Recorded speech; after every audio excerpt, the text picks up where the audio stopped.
bienvenidos a este nuevo episodio de Taller de Cuento.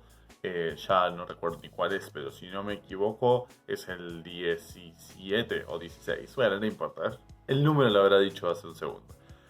Hoy vamos a estar hablando un poco sobre un autor que queremos mucho acá en Argentina, que en particular tiene una historia bastante especial. De hecho es considerado por Ricardo Piglia uno de los tres vanguardistas, de las tres nuevas vanguardias, digamos, que llegaron después. Uno de ellos es Saer, otro de ellos es Puig, y el tercero, del cual vamos a estar hablando durante varios capítulos, es justamente Rodolfo Walsh. En este video en particular, Walsh es una máquina compleja de alguna forma, tiene textos muy diferentes, así que en este video hoy vamos a estar hablando de una introducción, digamos, un poco un comienzo para pensar en Walsh, pero como lo podemos pensar a cualquier autor, en un principio, y después nos vamos a meter más con sus textos en sí. Algo muy interesante para pensar de Walsh es pensar cómo maneja el verosímil, ¿sí? Cómo maneja la ilusión de verdad. En todos sus textos lo trabaja de diferentes maneras, ¿no? Después vamos a ir viendo específicamente. Pero sí hay algo del tono en el Walsh que claramente está vinculado con su labor periodística, que trabajó durante toda su vida, ¿no? Como periodista, que tiene un peso, o que por lo menos tuvo un peso en su escritura. Walsh escribió policiales, Walsh escribió crónicas, Walsh escribió también no ficción, pero en todos sus textos el verosímil está muy logrado, está muy bien logrado, y no solo eso, está logrado desde el tono, justamente esto que decía recién, ¿no? Hay algo del tono de Walsh que nos convence de que está diciendo algo que es verdad, por lo menos, o por lo menos que está basado en hechos reales, si se quiere. Aún cuando no escribe crónicas, aún cuando escribe cuentos policiales, ¿sí? Entonces hay algo que me parece que es muy interesante para pensar cómo escribe Walsh, que es justamente esa construcción, que no está solo dada por el tono del narrador, sino también por los tonos o por las voces de quienes dialogan, ¿sí? En ese sentido, en el corpus variadísimo que tiene de escrituras, hay una constante que es justamente esta presencia clara de este otro que se va a ir construyendo no como narrador, sino como personaje de esos espacios.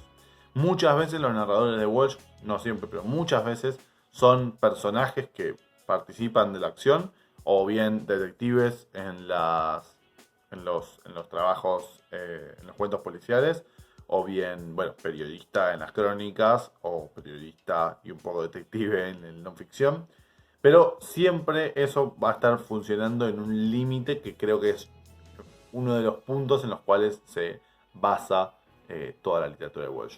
Justamente este punto, o quizás paralelo a este punto, otro de los puntos en los que se basa la literatura de Walsh es justamente lo que trabaja Ricardo Piglia, ¿sí? Ricardo Piglia aclara o especifica que el espacio en el que Walsh se constituye como un autor vanguardista es justamente por su fuerza, su especificidad al hablar de el vínculo entre el arte y la vida, ¿no? Vida en Walsh se podría vincular como a algo político, ¿sí?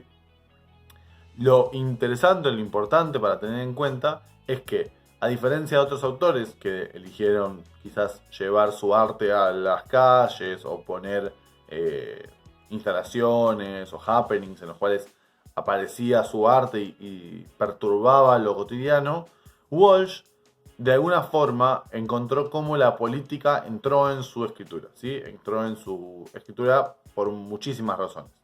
En los primeros textos aparece, quizás en algunos policiales, no en los primeros cuentos, pero en algunos policiales más tardíos, aparecen figuras políticas, como por ejemplo el gran cuento de Walsh, quizás uno de los más conocidos, que es Esa mujer, ¿no? En Esa mujer aparece la ficha política, pero desde un espacio diferente. Quizás se puede hablar de que entra a la vida, pero no entra directamente, o quizás no entra como verdad de alguna forma. En cambio, por supuesto que en las crónicas y por supuesto que en la ficción, esa pata de la vida va a entrar de una forma mucho más directa, ¿no? De alguna forma, Walsh en un principio escribe textos que son, bueno, narrativas, etcétera, que parecen muy reales, pero no lo son y tienen esa clara diferencia con la realidad, que evidentemente no lo son, aunque parecen y el verosímil está muy logrado, pero con el tiempo Welsh va metiéndose en realmente lo que sucede, ¿sí? En los resquicios de la realidad que merecen ser contados, no solo porque tienen un valor político directo, ¿sí? No solo porque tengan un valor político que funcione de una forma directa y vinculada específicamente a algo, ni siquiera tiene que ver con su militancia. Si leemos las crónicas, muchas veces sus textos, y lo vamos a profundizar en el próximo video, sus textos van a algo muy específico y algo muy chiquito, a algún evento muy pequeño en un rincón del país. No necesariamente tienen que ver con algo como Operación Masacre, que hablaremos en 2 videos, ¿no? Digamos, la no ficción. Quizás tiene más que ver con algo mucho más específico, mucho más pequeño, que está directamente relacionado con la cuestión de la voz narradora, que va a buscar una verdad que pertenece a la vida.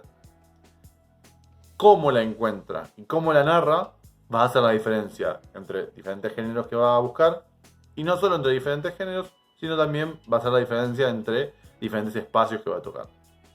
Habiendo dicho esto, sí hay una poética que se mantiene y que vincula a muchos de los personajes, que es un profundo dolor, ¿sí? Hay algo del dolor que se juega en la literatura de Welsh, fundamentalmente cuando se empieza a meter con las cuestiones que, bueno, son políticas, que son directamente políticas si se quiere, porque hay una fuerte tristeza, ¿sí? Hay un fuerte dolor en ese sentido, no un dolor necesariamente físico, un dolor sentimental, un dolor emocional, un dolor que se va filtrando en los textos y que, bueno, nada, por supuesto va a ir variando, no solo en los textos, sino que va a ir variando en los personajes, ¿sí? Y en los narradores, como dije anteriormente, los narradores de Welsh son personajes en muchos casos importantes, sino principales en las historias. Por ahora vamos a ir cortando por acá. Me parece que es interesante que esta introducción muy, muy ligera, si se quiere, pero que creo que vamos a poder seguir trabajando la próxima vez cuando hablemos específicamente de las crónicas y de los cuentos. Ya saben que este es el taller de cuentos del taller de literatura y escritura. Si quieren, nos pueden encontrar en Instagram, nos pueden encontrar acá mismo en YouTube, nos pueden encontrar en Spotify, en el podcast que hacemos. Y cada 15 días en general sale un nuevo taller, así que por favor estén atentos, suscríbanse si no se suscribieron todavía y nos vemos la próxima.